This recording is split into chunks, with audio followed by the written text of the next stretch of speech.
Hello everyone. Operator Starsky here. Nice to see you. Uh, yeah, I decided to start like 5 minutes earlier because we have friends in the US. There's night in the US and they also like to watch stream. I know how bad it feels to stay up in the middle of night. All militaries do. Uh, anyways, uh, very nice to see you, and we have a lot of interesting news today. Let's start with our usual statistics. So 2 days ago, I was reporting about 120,000 eliminated Russian terrorists. Today, this number raised to 122,000. Also, one Russian Su-25 and four Ka-52 helicopters were destroyed in just 2 days. Three of those, what's interesting, were shot down in just 30 minutes of combat. Sorry. Oh, okay.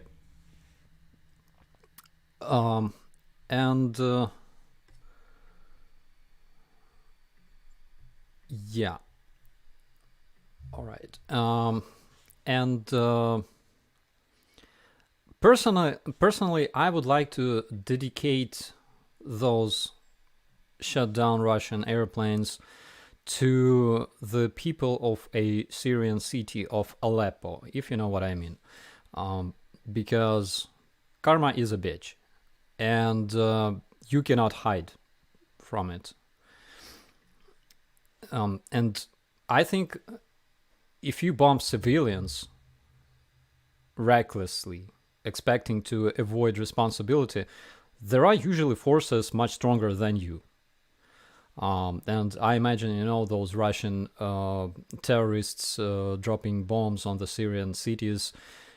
I bet they never imagined that one day they're gonna be toasted in the Ukrainian sky. Such an irony.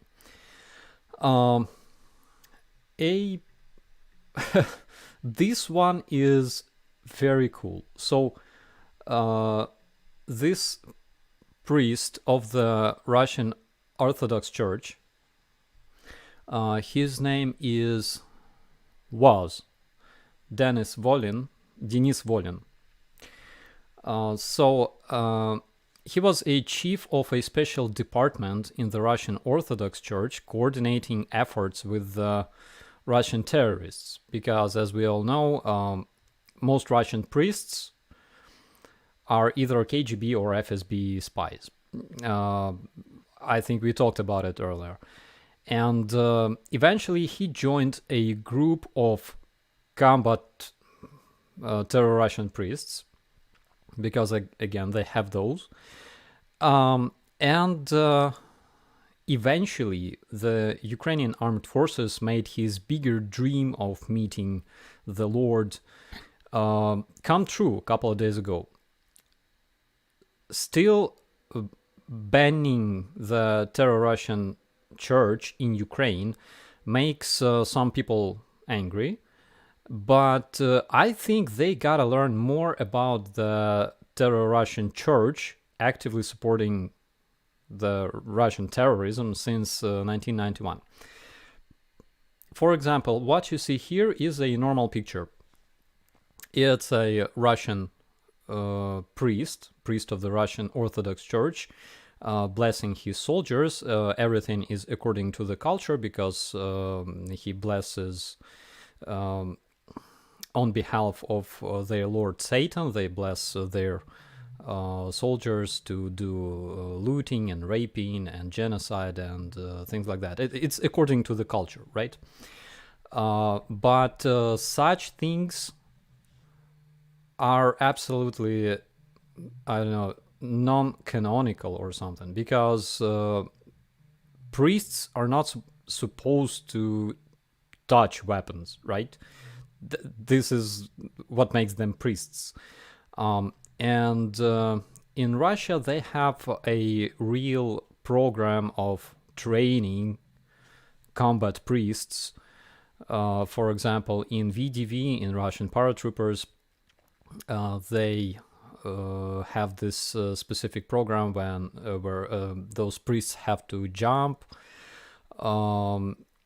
with parachute and shoot AK and do all the stuff. And of course, later they receive berets, they drink with their soldiers, and yada yada. Russian priests, of course, they're training to operate weapons, handguns, AKs, and they often participate in combat, like literally. It's, again, it's a big cultural difference, okay? Because there are chaplains, they cannot have weapons in normal countries. They are there to help their soldiers with their internal problems, right? They are there to support them morally, to give them answers, and things like that. In Russia, specifically in the Russian Orthodox Church, Russian priests often participate in combat. For example, this priest from St. Petersburg, his name is Artyom Yegurnov. He joined the so-called LPR forces, and he fought actually against Ukrainian armed forces on a battlefield, like a part-time soldier, part-time priest. Yeah, typical orc priest. Absolutely. Again, in normal countries, it's unacceptable. In Russia, it's a different world. But today I would like to discuss another topic. So sometimes I'm asked what country brought the biggest support to Ukraine. And I can never answer this question because it's wrong. Because it's like asking a kid, like, whom does he or she loves more, dad or mom? It's wrong, right? We can talk about many different countries, and we can always mention Poland, we can always mention the UK, the US. We should mention every country that helped Ukraine: France, Germany, Ireland, Mr. Patrick McIntyre, who brings, he sleeps while driving. Not literally, but he does. He brings cars to Ukrainian soldiers, and they make like 3,000 kilometers in a couple of days, which is insane. Peter McIntyre from Ireland and his team, they brought cars to my brigade and many other brigades in Ukraine. We can also mention Bulgaria, of course. We can also mention South Korea, Japan, Morocco, and many other countries. Yesterday, and I would like to talk about it specifically, yesterday this gentleman,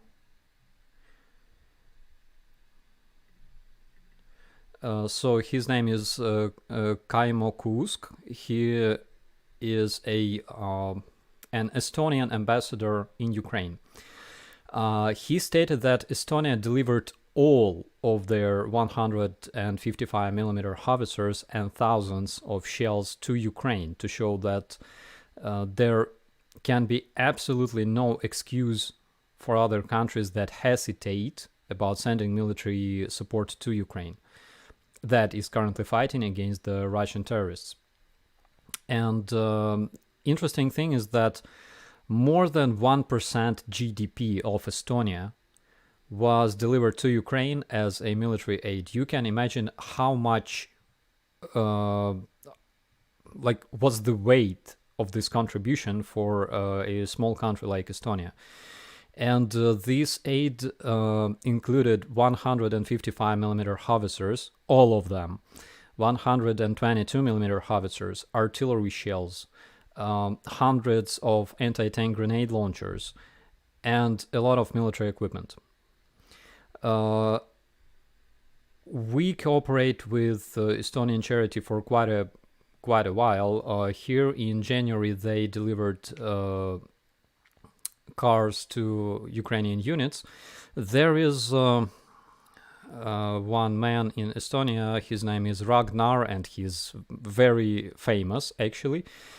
So he is an IT person, and here in Ukraine we have this IT company called Lift 99, and in June, actually in June.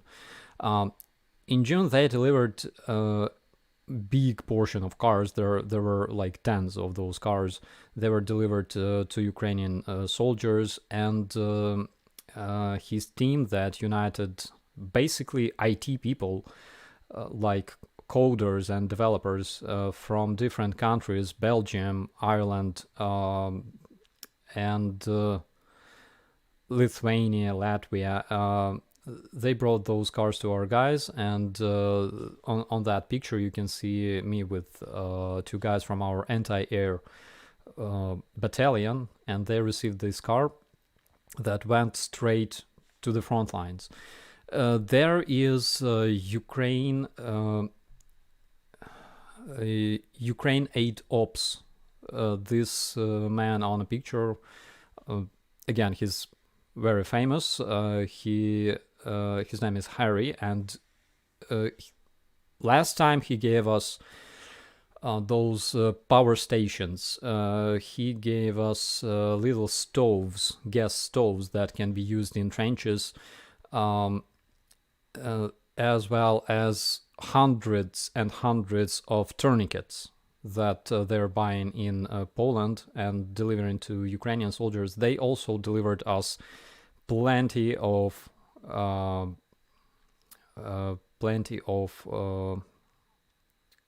armored vests, and what else? Winter boots, armored vests, armored plates. So there was a lot of those. And yeah, one thing is that, some people say that Ukraine did nothing to deserve such support. So I've got a theoretical question for you guys, and please answer in the commentaries. How many tanks you think you can trade for a single nuclear warhead? I would really like to hear your answer. Just like theoretically, how many tanks for a single nuclear warhead?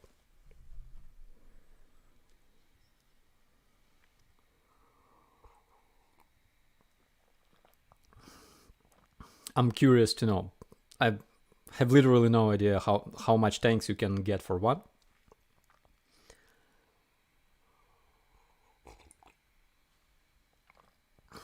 I found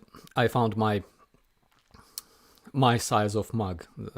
Yeah, finally I can have a lot of coffee. I don't have to make,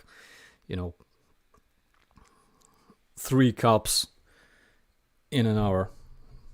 Okay, 100 tanks, 10,000 tanks, 400 Challenger tanks for one nuke, could be.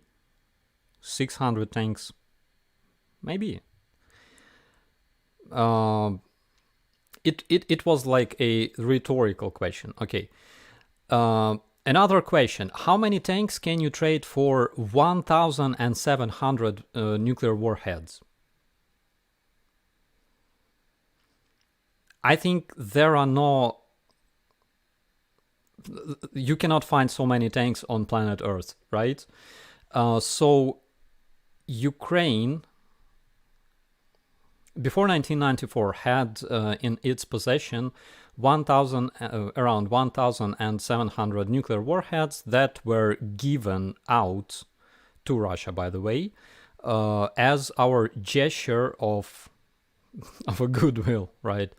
According to the LA Times, Ukraine inherited from the Soviet Union about 130 intercontinental ICBMs with 6 warheads each, 46 Molodets RT-23 ICBMs with 10 warheads each, as well as 33 heavy bombers to deliver those nuclear weapons that were again given to Russia and disassembled as part of this agreement, and plenty of tactical nukes. Conspiracy lovers, and you should know about it, conspiracy lovers like to claim that Ukraine didn't have access codes to make them work. Like in the Soviet Union, the rulers of the Soviet Union had codes that would activate those nuclear weapons and stuff like that. I have just 2 things to say about it. This boy, 12 years old, his name is Jackson Oswald from Memphis, Tennessee. He made a nuclear reactor in his bedroom. And this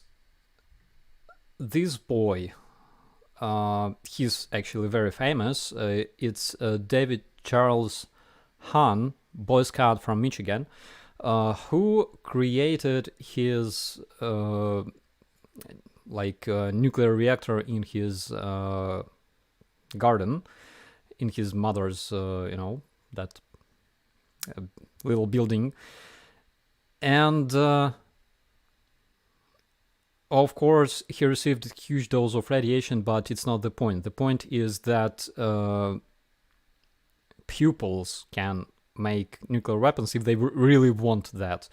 If you have 1,700 nuclear warheads in your possession, you can create all kinds of stuff. You can disassemble the old stuff and create new stuff, because Ukraine has a very developed nuclear infrastructure. We have plenty of nuclear power plants in Ukraine. Of course, we know how to enrich uranium, but we don't do that for obvious reasons. We promised not to, and we wouldn't even have to do that because we had those warheads. That's one thing, and another thing is that actually we are talking about ICBMs that required the codes to be activated and stuff like that. There were a lot of weapons that didn't require those codes, like nuclear shells for artillery, right? Tactical nukes, like tactical backpacks. And I knew a person who commanded a group of special force unit that carried those nuclear backpacks in early 90s. His name was Colonel Horoshko, and he was assassinated by Russians, by the way. He was a legendary person. So we had those weapons. We gave them out because we wanted to preserve peace, and we were given guarantees of security. What happens in Ukraine for the past 335 days is nothing but security, guys. And still, I don't want to spread like hate. It's not my intention. But people who try to say that Ukraine didn't deserve to be protected, even though it was promised, they are not right. Absolutely. And from that, we're moving to our cotton cutie, Bavovnyatko, because Bavovnятko was raging again yesterday, specifically in the Russian city of Roshal, not far from Moscow, actually. This huge metal production plant ignited. Obviously, it decided to, show its position against Russian terrorism, and also you can see this beautiful oil producing plant in Mozyr. Mozyr is actually very, very close to Ukraine, and this Belarusian factory also went on fire for some unknown reason. But again, I say that it's karma, because karma always strikes back and punishes bad people for what they do. And one interesting interview I found the other day, interview with Alexei Milchakov. Alexei Milchakov is a Russian hero, right?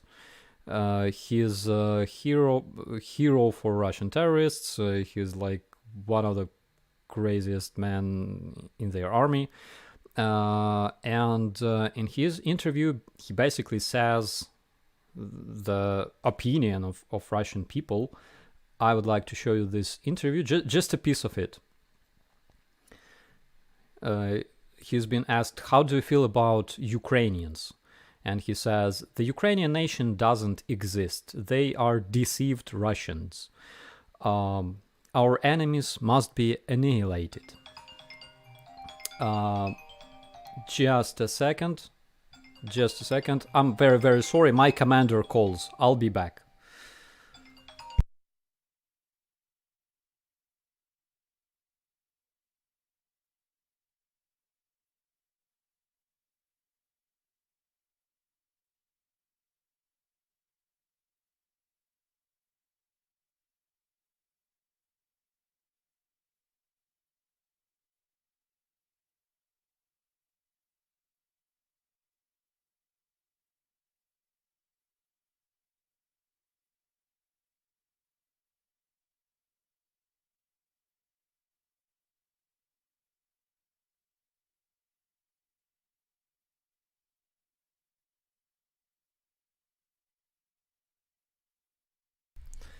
Yeah, you cannot skip your commander, of course. And yeah, basically this man says what Russian people really think. And one thing you gotta know about Alexei Milchakov, I would like to explain his background a bit more. Just give me other 20 seconds, because I received a message from my commander. I'm sorry, I'm still on a duty.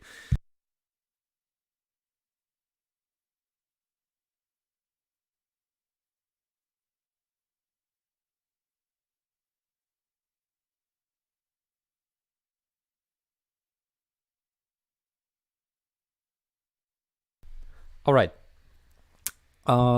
Yeah, again, excuse me about the interruption. So one thing you gotta know, I always lose my voice when my commander calls. I think you can understand me.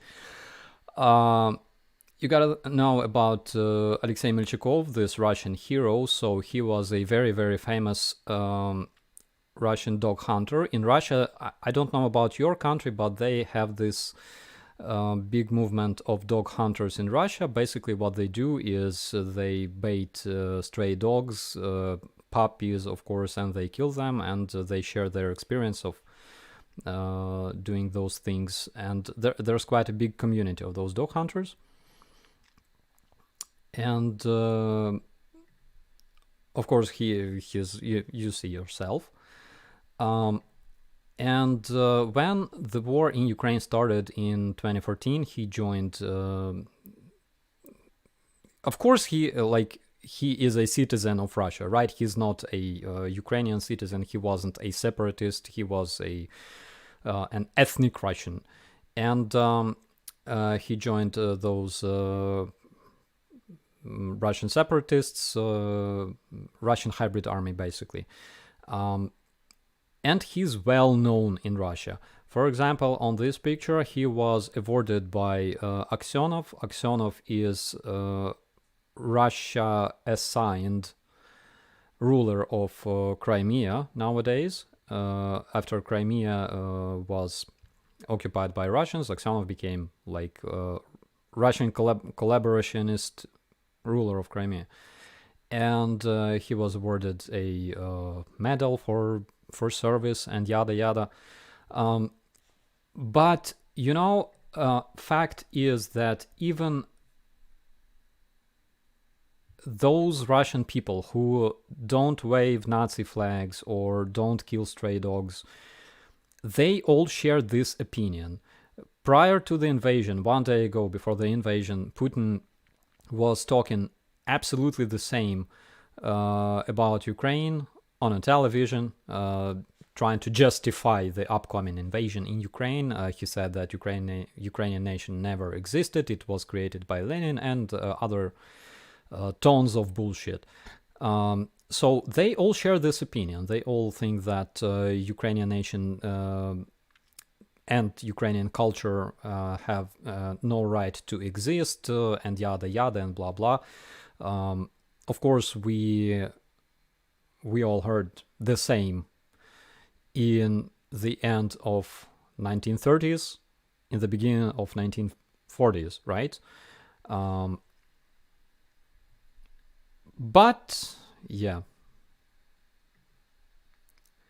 we are all Nazi guys. Everybody who doesn't support Russian terrorists, unfortunately, we are there.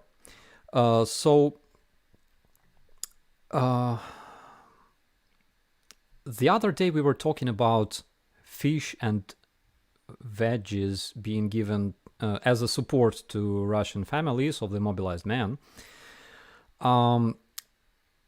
And we were all laughing, but the fact is the Russian population is actually very, very poor.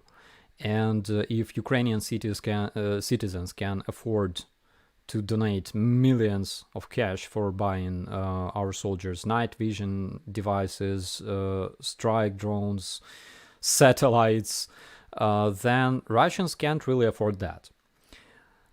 Sometimes, I think that their claims that sanctions don't work, that actually it's true, because they already live in poverty and they don't see big difference. But still they support their husbands, their relatives, and here we can see a squad of happy Russian mobiks receiving flip-flops or slippers from Russian volunteers. I don't really know how to react to this. I don't know why those slippers are not white. Those who know this tradition, they know what I'm talking about. Yeah, but flip-flops is a serious help. And actually, I remember when I entered the liberated Hostomel for the first time, I saw different jars of pickled tomatoes and shea and things like that from their volunteers, because already in about a week after beginning of the invasion, Russians had nothing to eat. That's why they were ordered basically to loot whatever they can and feed their troops with whatever they can find. They were given this order to self-supply themselves, which was basically a carte blanche. So they were given green light to start robbing and looting people, and that's what they did. Because they had enough food for 10 days of the invasion. It was planned like this. Russian volunteers started bringing them different pickles. Uh, it was hilarious. Oh, another interesting thing that you gonna like. So this is a Polish crab howitzer that was delivered to Ukraine, and that you can see over there is a remains of Russian Lancet kamikaze drone. So this howitzer, it was in a kind of shelter, you know, in a trench with like tent made of that metal tent. And this kamikaze strike drone attempted to destroy this howitzer. It exploded, its warhead exploded, but the howitzer itself wasn't damaged. So I would like to assure our Polish allies that we take good care of their gifts delivered to our armed forces. And yeah, it's an interesting thing. It was posted on our military portal. I think I had blog on that portal years ago. Does anyone call flip-flops sleepers in there? No, we have a different word for that. We call them tapochki. And there are white tapochki that are given to dead people when you bury them. It's like an old tradition in the Slavic world. That's why, yeah, we were all wondering why those slippers were not white. Okay, we have LSA here.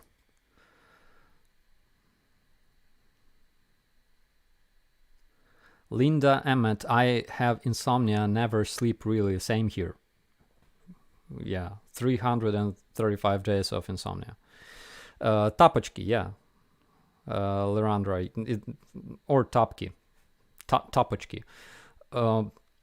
We have like field telephone, military field telephone, called Tapik, because its abbreviation is TAP. Rokoli asks, can you do any damage to a tank by throwing a hand grenade on it? Not really, unless you throw it into a cannon, into the barrel itself.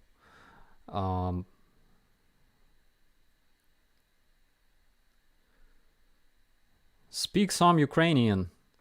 Якщо я буду говорити українською, то всі втратять цю ілюзію, що я насправді агент Держдепартаменту США. Okay. You guys get in archer artillery systems? Oh yeah. Yeah, we do, and it will be a great support to us because of their huge range. The range of archer system is around 60 kilometers, which lets us take artillery control, like fire control over almost all the occupied territories. It's very nice in terms of counter battery warfare, because the only thing that Russians have at this point as a matter of counter battery warfare is their some of their Smerch Uragan systems, their D-30 cannons, and older cannons that are already being brought to the front lines from their old storages, D1 cannon, howitzer from the World War II, and things like that.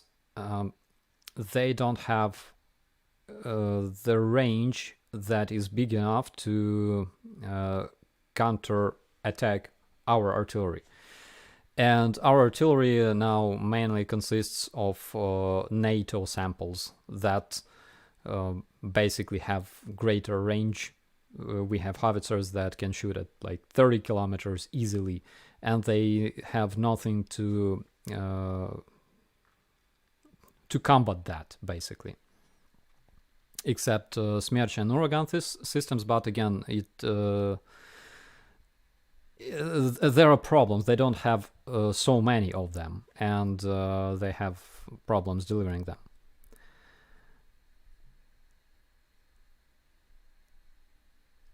Sam Parker, привіт з Нового Орлеана, Луїзіана, США.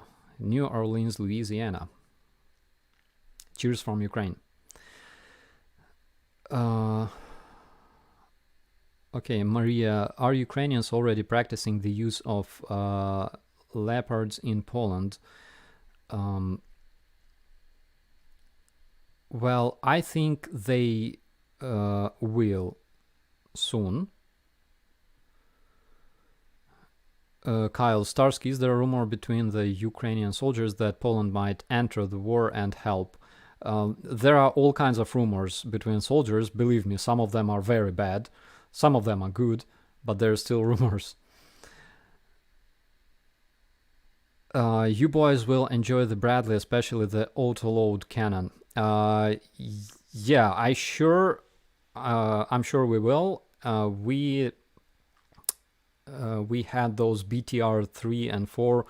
As a former operator of a BTR 3, I can tell you that we will like anything except BTR 3 because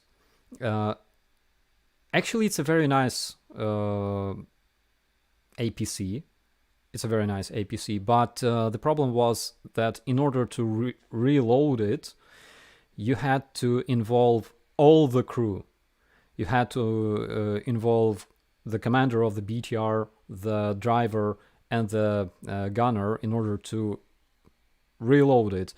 And in order to do that, of course, you had to leave the combat area and go to a safer place.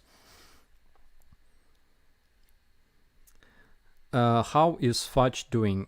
Fudge he's gone crazy. He's running around, jumping, eating a lot.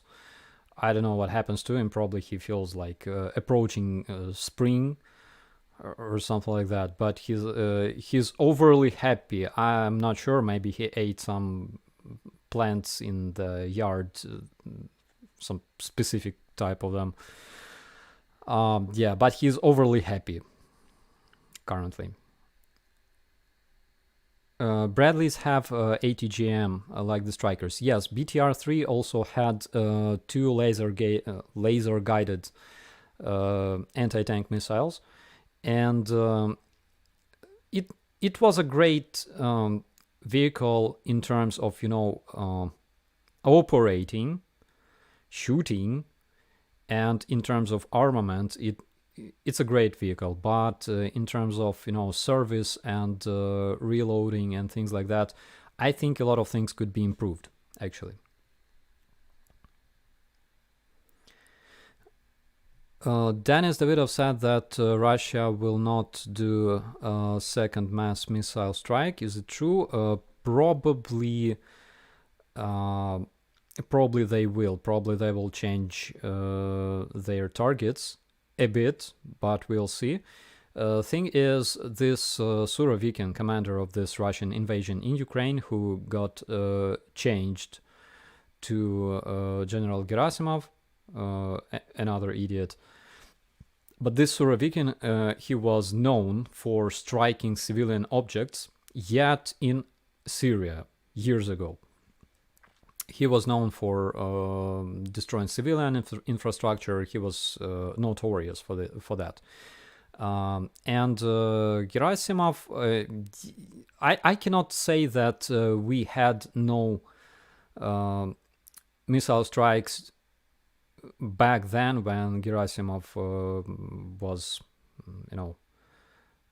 leading this attack early last year. But again, I can't say that our infrastructure wasn't hit. We will see, because they still have a bunch of their missile-carrying ships already in the Black Sea, and we are expecting those missile strikes.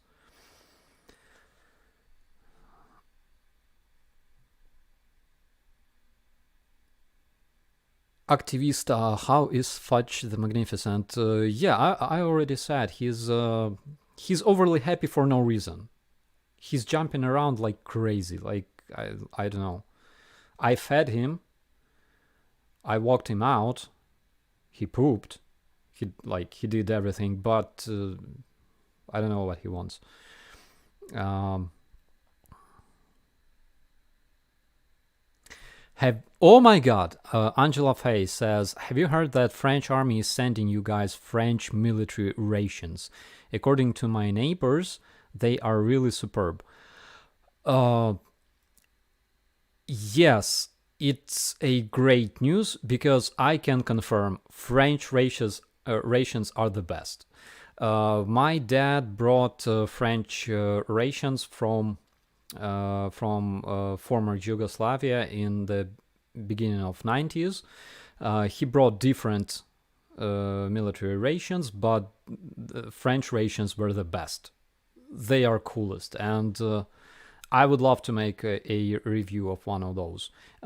Actually, I have German military ration, by the way, that I received from our Estonian friends from Ukraine Aid Ops. And if you want, I can make a review of that.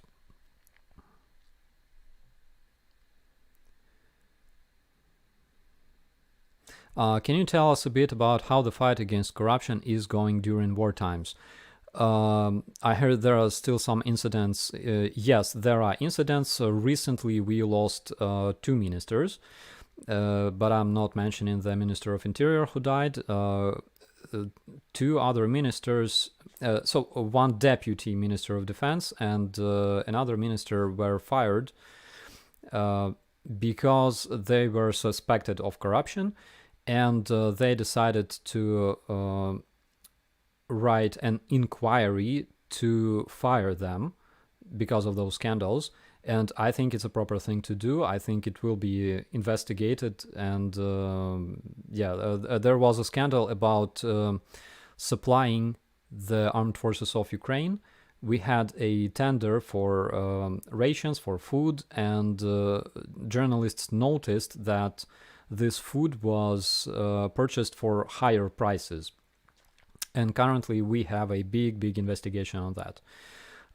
Again, I think it's a good thing that such investigations become public because, first of all, we show our transparency, and second of all, we show to other people who might have corruptional intentions that it's not gonna work.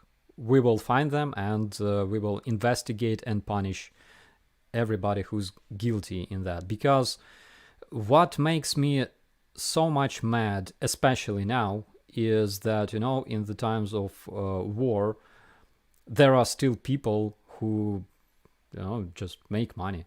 But I think they are everywhere, basically. And I'm very glad that generally Ukrainian society changed so much since 2014.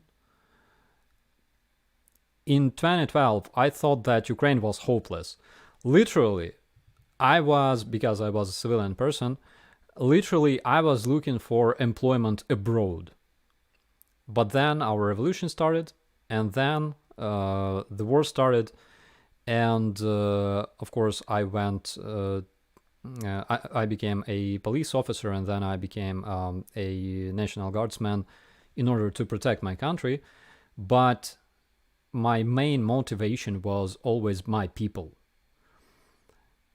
I am always motivated by guys and girls who surround me, by you guys, honestly. And Ukrainian people motivated me all the time, and they still do.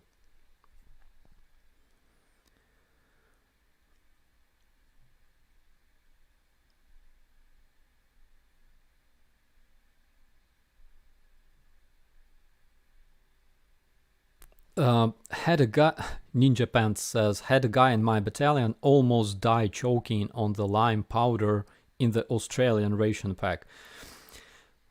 They have this thing called Vegemite, I think.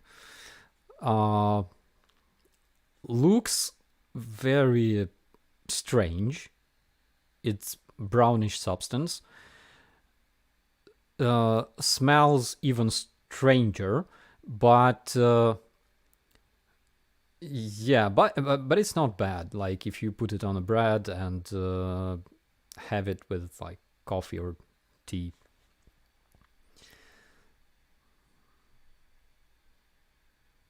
How's the troop morale? High, I hope. Yes, it is. Of course, we all must understand that after 335 days of full-scale invasion and 8 years of war prior to that, Ukrainians feel, of course, a bit tired. It's natural, right? I think even people outside Ukraine feel a bit tired of this, but it's a natural thing. Here in Ukraine, we don't have other choice. We have to fight, and we understand that either we are free and victorious, and our future is secured, or we will all die. Again, as you see all those Russians claiming that Ukrainian nation doesn't exist and yada yada. So yeah, basically they will do everything to make sure Ukrainian nation doesn't exist.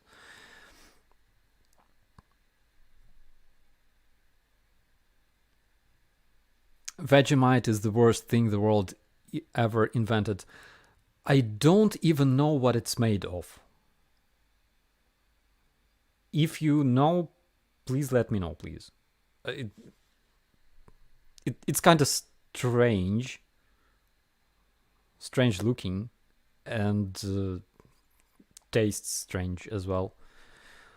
Uh,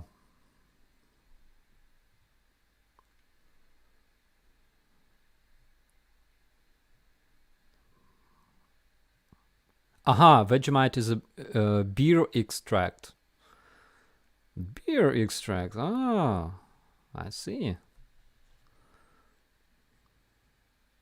How can you extract this from beer? Ah, yeast. Okay, now I see. I don't understand, but anyways. Cooking with Starsky. Today's menu: Vegemite. Powdered poop. What does it taste well with? Please let me know. Because the other day I received a package from Australia from my mother, and I received a lot of like fish, like canned fish and stuff like that. Some milk chocolate, by the way, that I enjoy. And probably next time she can send me some Vegemite. But I don't know what to eat it with, toasts. It's like bread with butter and Vegemite, or just like Vegemite with bread.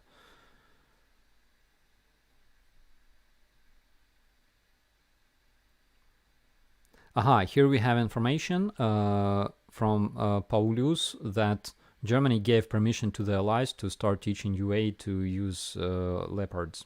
Yeah.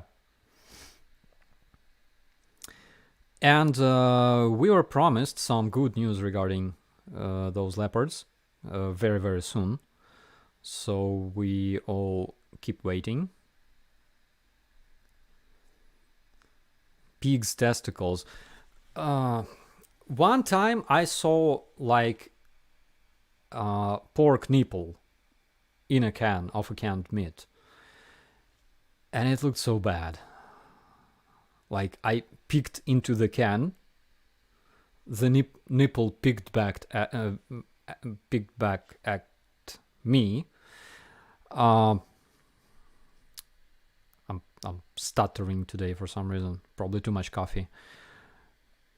Yeah, and it looked very, very gross. Cheese and Vegemite sandwich. Ah, cheese and Vegemite sandwich. I gotta try that, definitely. I gotta try it with like bacon or hamon.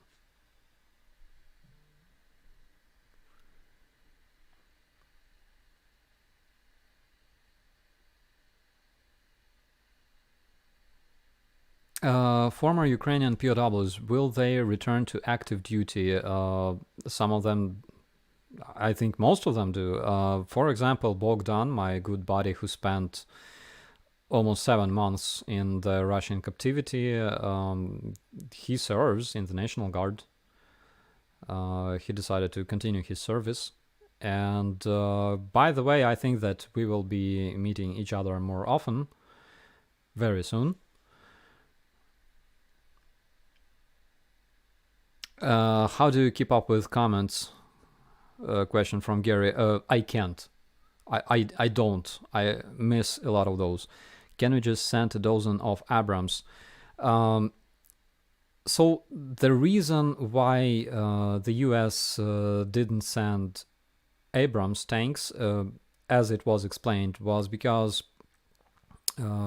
Abrams tanks are too complicated at this point. It's not like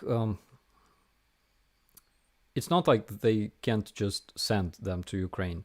What you gotta know about the American approach to planning such things is that they gotta make sure that we have all the infrastructure needed to maintain those tanks, people that can operate those tanks, receive proper training, and yada yada. And it's a very very let's say complex process.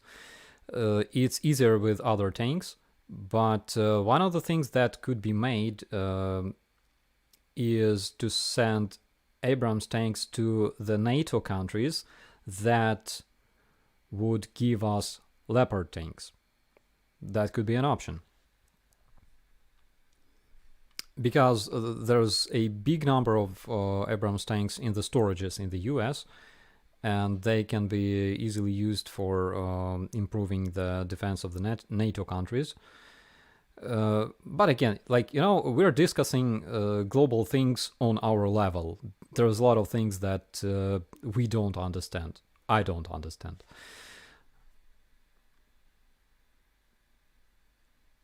One reason against Abrams is the secret armor.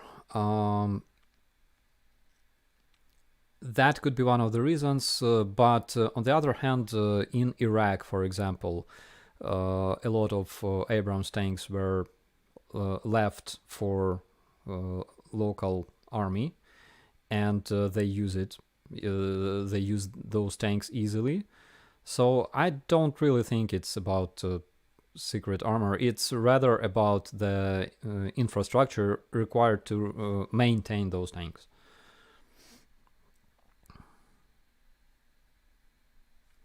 Okay, we have Perun here in the chat. Hi, buddy.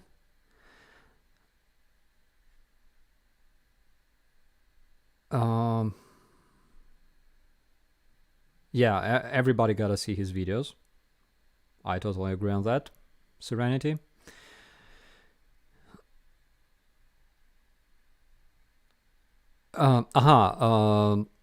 Key Dog, former armor officer here for M1A2SA Abrams. I agree with the logistic and maintenance. Just the jet fuel is a headache. Yeah, because Abrams tanks operate on jet fuel. And of course, in the field environment, you can modify its engine so it will consume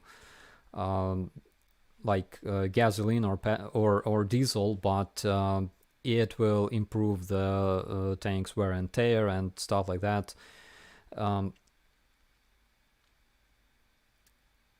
It's, you see, Abrams is a very very advanced tank. It's a tank that is used by advanced army that already uses things like jet fuel for such vehicles. Do you Wei Jing Heng, do you know Madyar, the drone guy in Bakhmut? Can you tell us more about him? So he's the guy who operates drones. We have this air reconnaissance. There are many of such groups all over the front lines, and he's one of those guys. And he posts a lot of updates from Bakhmut, from Solidar as well, and that's everything I know about him. But I'm glad that he has this, access to the public. So time to time we receive a lot of information from him.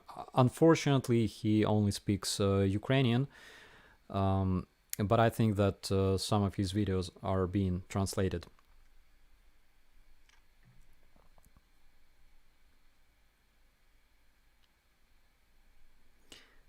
Ace, F-16, is it in Ukraine already? No, not yet.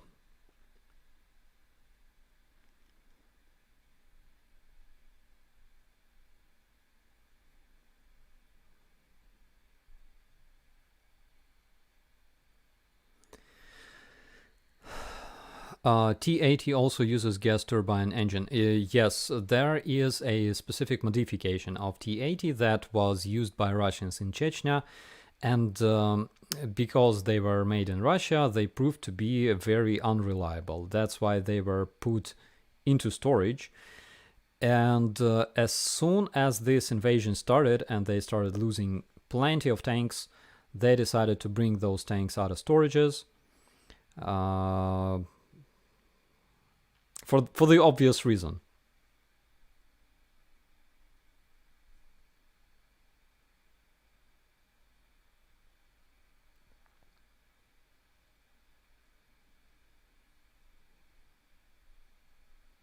Starsky, are you still in military? Are you still in military fighting? Currently, I'm in military speaking.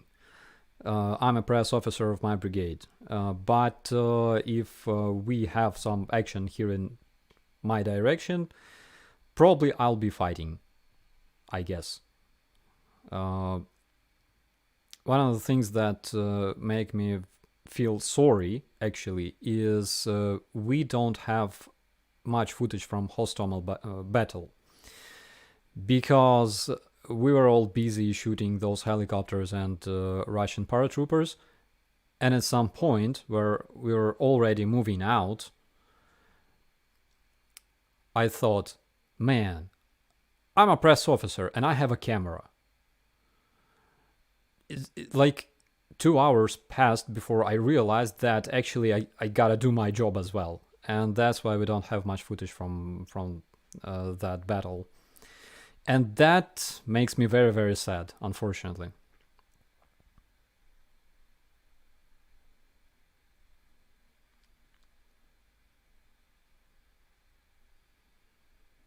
Will you start a fundraising for Leopard 2 tanks? If it's possible, I would do that.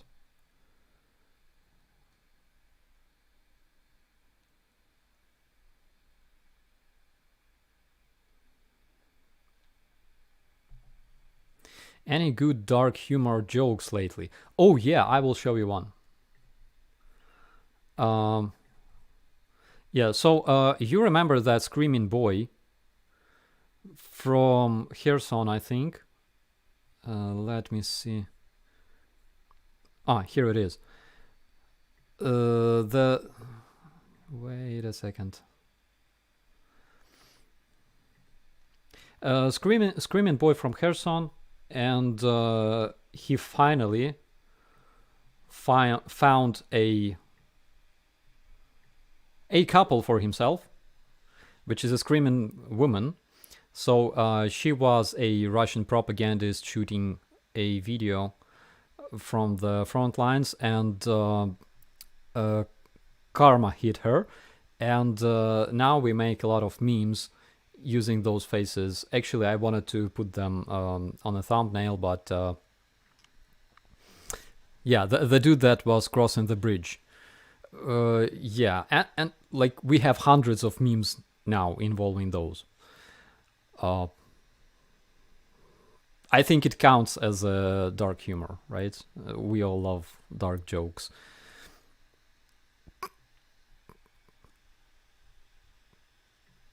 Oh my god. Okay.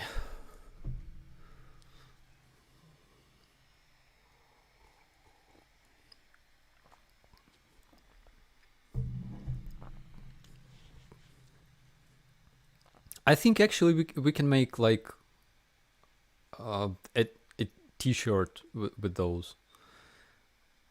She's like she's like saying, "Do you like this party?" And he's like, "It rocks." Uh, yeah.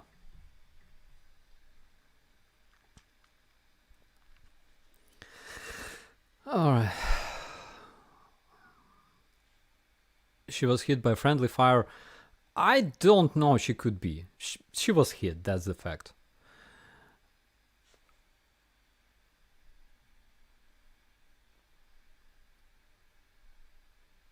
When do you think the front will change? Do you think Ukraine is prepared for two fronts?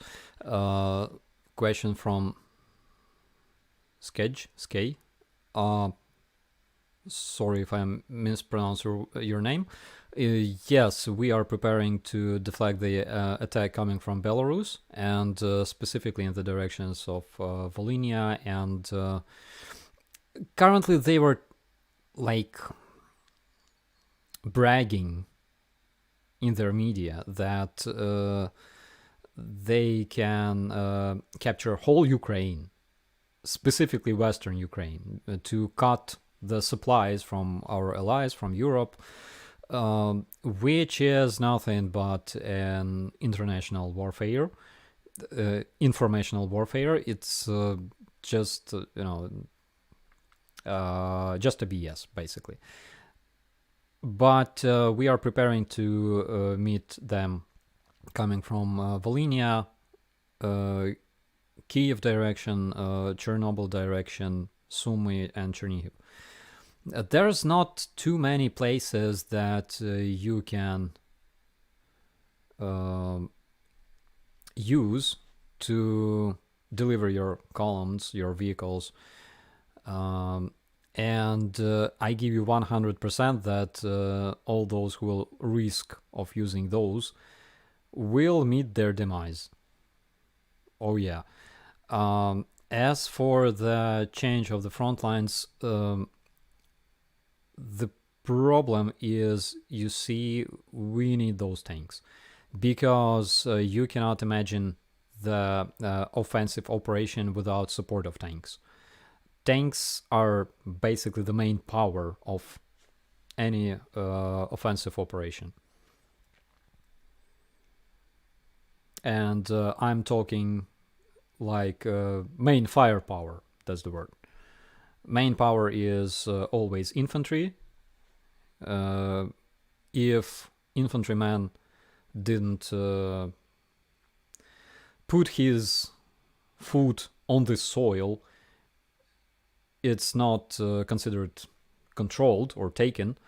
But tanks, yeah, it's a main firepower in any offensive operation.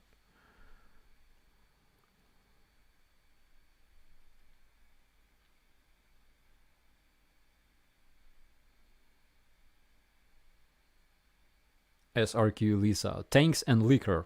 Oh yeah. And coffee. Will there be street fighting in Pripyat? I hope there will not. Because it's very dangerous for everybody. However, there are specific places where we had training not far from Chernobyl, and specifically National Guard of Ukraine. And if you want, let me find this video because I have it and I put a lot of effort into making it.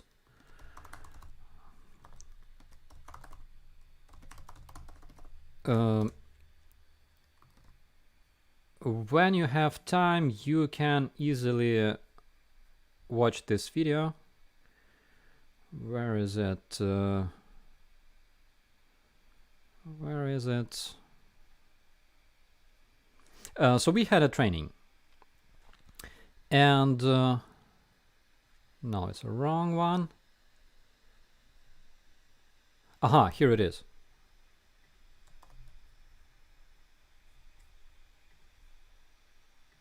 Yeah, let me drop it. The wrong button. Here it is. So those are my guys. That link in the chat. Those are my guys. They were training in the city of Poliske, not far from Chernobyl. That city was part of the contaminated area, but it became contaminated. It became considered contaminated only in early 90s. Why? Because when the Chernobyl disaster happened, of course, all those cities, all those towns around the Chernobyl area, they were measured, and radiation was measured and stuff like that. And this town of Poliske, it was measured a lot every year, and everything seemed fine, even though it was kind of close, you know. But at some point in the early 90s, I think it was like 94 or 96,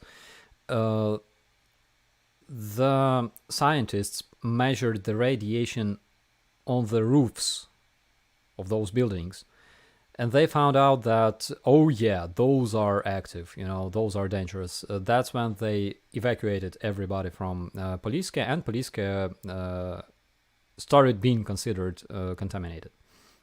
But still, you can use buildings to train for the urban combat, and sometimes we do that because there's perfect location to train basically what we already do in on the front line in Rubizhne, in Severodonetsk, and places like that.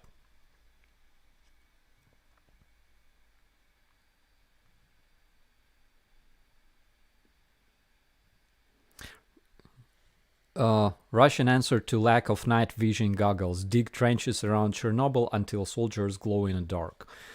Oh yeah, Bogdan told me that he personally knows the case when Russians who were stationed near the Chernobyl power plant were taken to Belarus because they received huge dose of radiation, and in some cases it was so enormous that those soldiers died. And I know information that around 500 Russian soldiers received enormous dose of radiation in Chernobyl, and they considered casualties.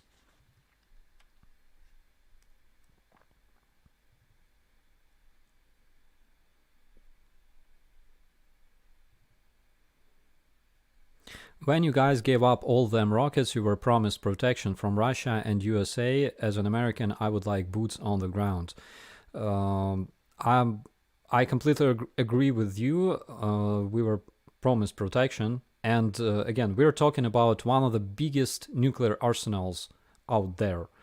1,000 and 1,700 nuclear warheads. Basically, Ukraine could just say, F you. We're not afraid anybody, you know. But yeah, that's what we did. As for Americans on the ground, I'm not, let's say, I'm not trying to influence your internal business. It's completely up to you. I completely support this, but it's not like I'm calling you to do this, because I can't. And I believe that you know what to do better than me.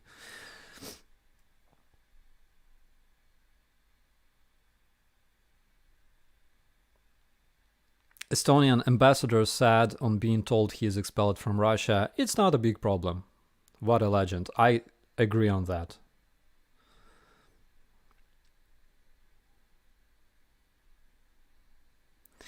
Ralph Rafa asks, because you're talking about radiation, did you see the Chernobyl movie on Netflix? Yeah, I did.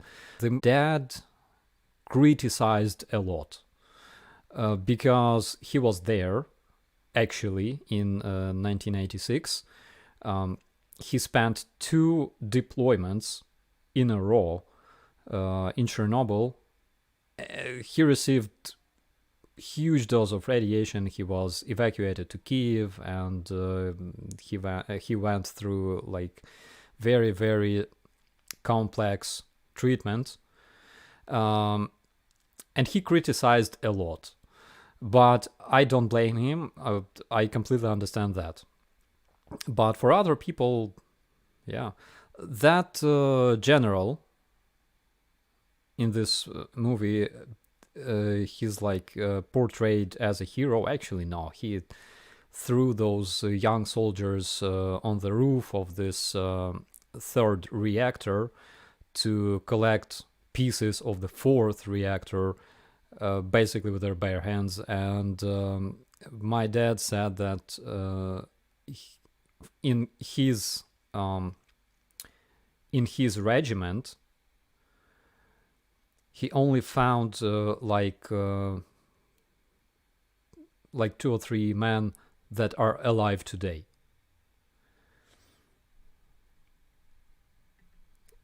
When they were given this task to go up to the station on the roof and collect those fragments and drop them down, basically to clean the area, that general, he was like saying his speech to soldiers, "You're communists, you gotta go." And my dad, he was an officer, he was a young officer. He was, I think, lieutenant or a first lieutenant, like me today. But he was like 10 years younger. And he said to this general, he asked, like, is it possible to do it this way?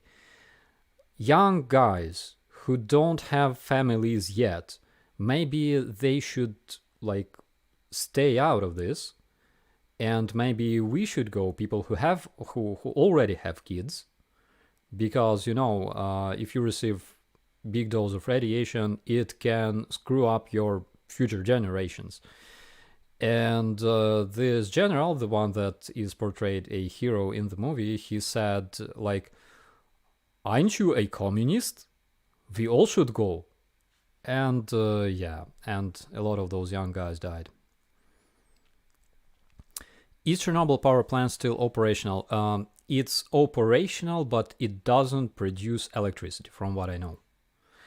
Those reactors were being disassembled for many, many years, and as far as I know, the latest working reactor, active reactor, was stopped years ago.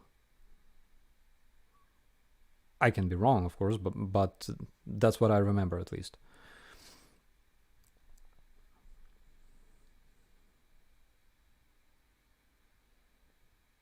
Christina asks, what was the book you wrote about, or did I just make that up? It was a fiction story about the revolution in Ukraine that I wrote prior to a real revolution in Ukraine, and that's why it lost any, any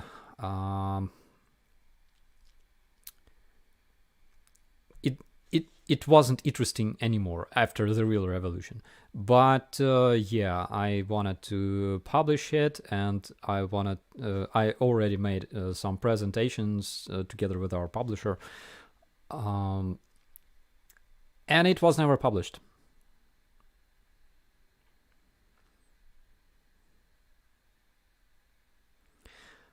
Where do you think Russia will put their fleet when you take back Crimea?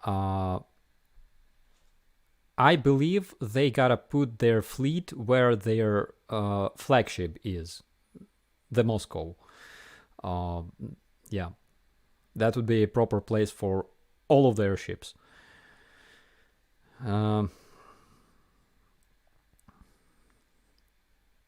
Caroline Taylor, hello Starsky from Australia, love your work. Hello, hello.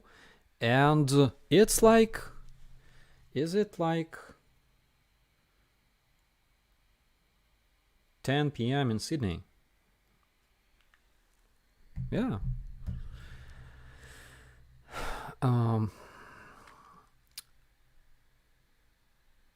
Oh yeah, Thomas Peterson says, hi Starsky, yesterday yet another boat was reported sunk. Do you have any information regarding this? So what I heard was that Russians captured a civilian boat and used it to, to perform like small reconnaissance operations on the river and deliver their troops and stuff like that. But it went after the Moscow flagship.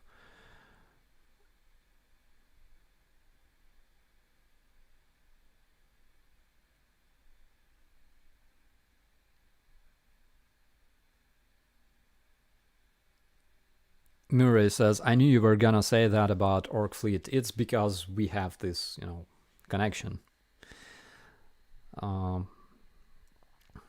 Midnight in New Zealand. What time is it in Ukraine? It's 1 p.m. 1 p.m. Today I decided to make like a European stream because usually I'm streaming late, around 10 p.m. Kyiv time. So today, as an experiment, I decided to make like a European stream. Adam, Starsky, are the boat drones not working anymore? I cannot tell you much about it, unfortunately, because I don't have much information, let's call it this way. Thank you for the streams you do. I'm sure your commander must be proud. Salute to you from New York, Slava Ukraini. Thank you so much. My command, he could be proud, but as every commander, his task is not being proud, but giving commands. And that's what he does. Do you think there's any soldiers from Moscow fighting? Oh yeah. Quite a few of those. Moskva, Podmoskovye, those places, we have plenty of POWs from those areas. How about current missile strikes? Is it quiet? Question from Aryan, I think. Yes, currently it's quiet. It's been quiet for more than a week. However, some strikes were reported in Sumy. I think they were rather artillery strikes, but actually Sumy region in Ukraine, let me show you when it's like where it's located.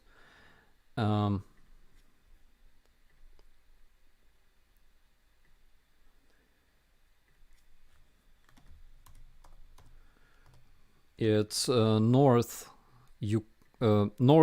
Ukraine.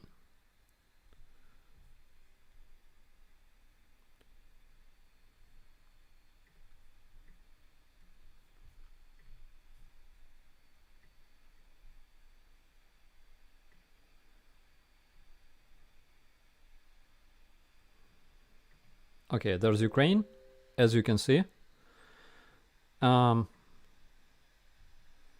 That's Sumy, very, very close to the border.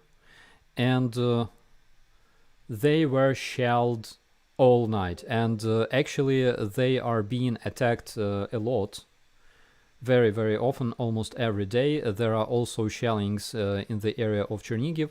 Those regions, they are shelled very, very often.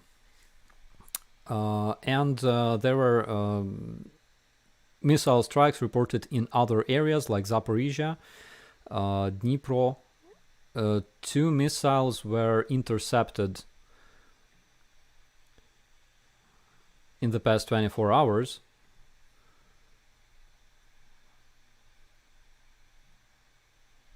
Yeah, 2 missiles were intercepted in the past 24 hours, together with that Su-25 and 4 Ka-52 helicopters. Why don't you have a super chat to collect donations? Because it's not my intention to collect donations. You can support my channel through PayPal, but I never ask for money. I don't collect donations.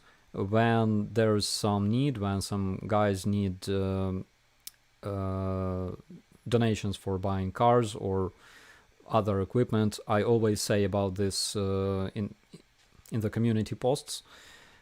But it's not my intention to collect donations. That's why I don't have super chats. And also, it's not like I think it's fair to answer some questions first because people paid for that. I'm trying to answer all the questions that I receive, or as much as I can. How many Russian you shoot into grave? Oh my god. Let me analyze this question. So in 2015 we had some shootouts. Can't say I saw specifically people falling down from my bullets. Or if they were, I can tell you that they were like improved. They could just lie down or something like that. And together with my platoon in 2017, 2018, we eliminated around 1 squad of Russian soldiers using our heavy machine guns in the area of Svetlodarsk. And actually together with the armed forces, we were covering them with our heavy machine guns, and they were shooting guided missiles. So we eliminated another squad, less than squad, around 7 people. Seven people. 7 orcs, right?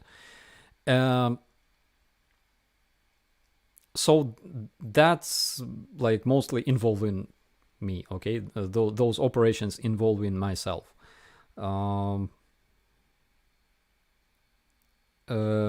question from Perun. Can you comment? Oh my god, I lost it. Yeah, can you comment at all on how mobilization works in Ukraine at the moment? Who is eligible, for example, and how the process has changed since the start? Yeah, so what I know specifically, there are people who have some specific training, like operating anti-air measures, like operating tanks or artillery, or they have some other specific training. Those people can be mobilized, and usually they are mobilized. In places like Vinnytsia, for example, people are not given permission to enlist because there are too many infantrymen. We don't need so many people. But there are some specific people that have some specific knowledge, specific skills that need to be brought to the front lines. If we start training people like that, it can take years, for example. That's one of the things. And as for the infantry, we still have a lot of people volunteering to enlist. Of course, mistakes happen, and because we have not really modern system for recruiting people, it's more modern than in Russia, I think. But yeah, sometimes mistakes happen. So that's the answer. It's not like we have total mobilization, trying to recruit 1 million people, because we already have them. And majority of those people volunteered to be enlisted, to be recruited. But time to time we need some specialists, and those people are being sent those notifications, right?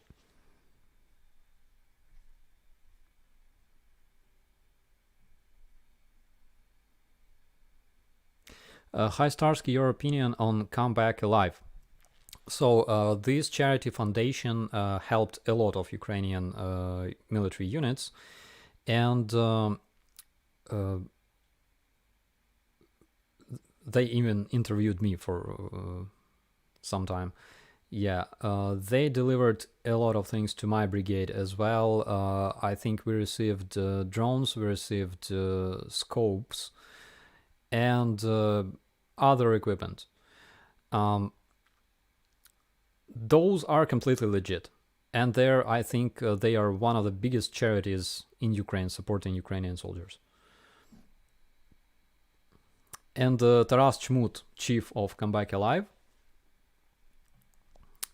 he's one of my old friends, by the way. He was chief editor of the military portal, and I had a blog on the military portal back in my days, back in 2019 or something.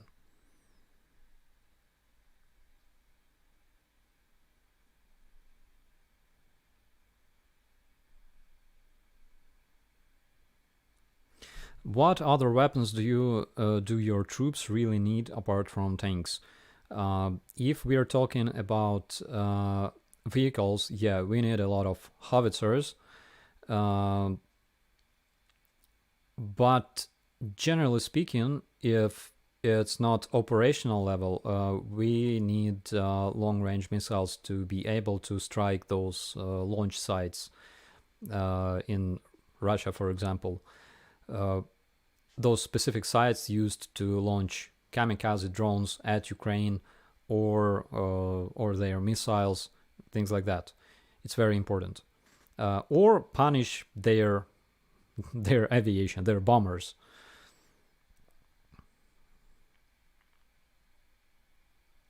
Do you like the work Volodymyr Zolkin does? I absolutely like his work, and I think I promised you guys to make an interview with Volodymyr Zolkin. He has a lot of cool things to tell about Russians, but unfortunately I cannot find a way to contact him. But I promised, and I will keep my promise.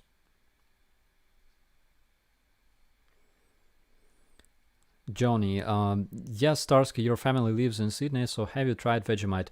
I really did. I remember that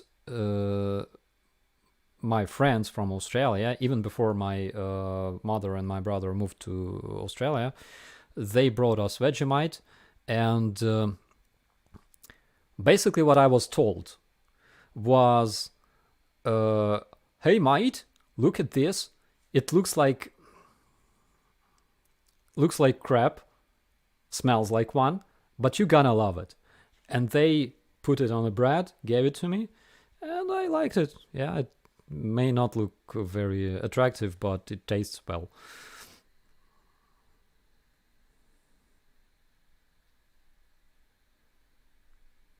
Do you think that President Zelensky's initiatives against corruption will produce a satisfactory result?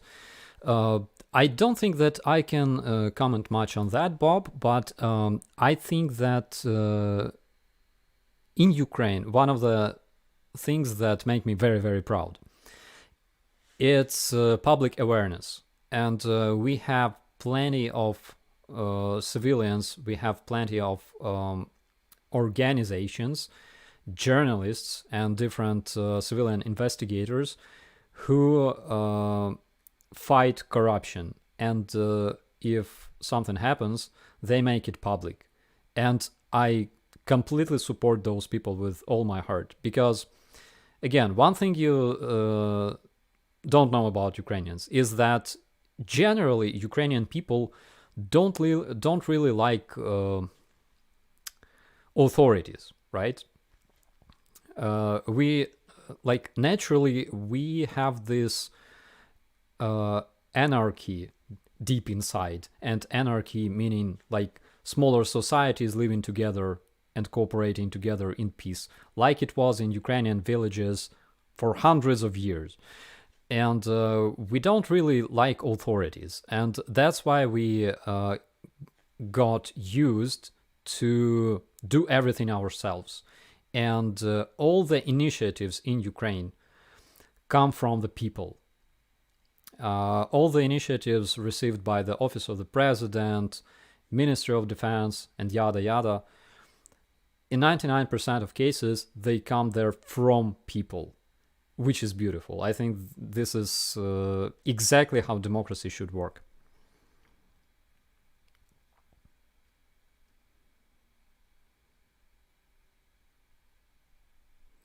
If you do an interview with Mr. Zolkin, will you please do it in English? I will. I promise. Guys, all the interviews on this channel, they're either translated into English or there are subtitles.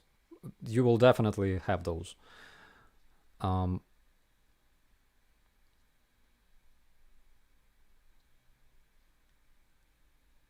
What do you think is the greatest and most impactful support provided by Ukraine's allies? The biggest support that we received is psychological support. No army can defeat its enemies if this army doesn't believe in itself. And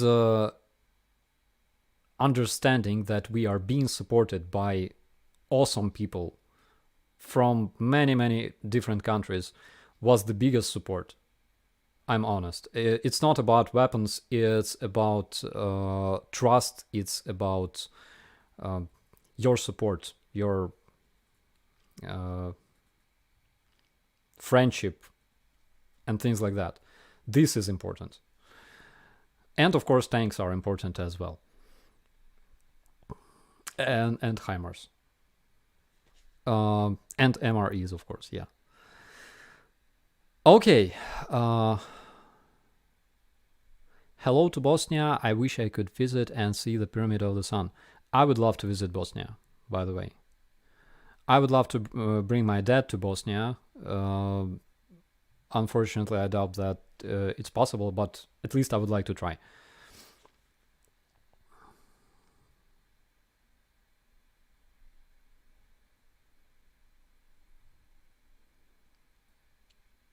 Do you use strange candles? Yes, we do a lot. Can you please ask Mr. Zolkin to get a better translator? I will mention that, of course. If I meet him, I will mention it. Can you answer more questions using all your accents? Next time probably, guys, because it's already 1:30, and yeah, I think that we gotta end this stream in just a second, because I feel really, really awkward for our American viewers who have to stay up late. And yeah, I think that healthy sleep is a must. Also, we have Nini65 who says glory to Russia from Ukraine. And of course, he glorifies rape, loot, murder, genocide, and all other things that make him love Russia. And yeah, accents, guys, I will do this, I promise. Perun, see you, buddy. And yeah, and thank you so much for staying with me today or tonight, whatever time it is there. Big hugs and respect to you guys, to all your countries, to all your people. Here in Ukraine, we all appreciate what you do to support our people. and help us fight Russian terrorism. It's very important for us. Thank you so much. My name is Operator Starsky. As always, thanks for watching.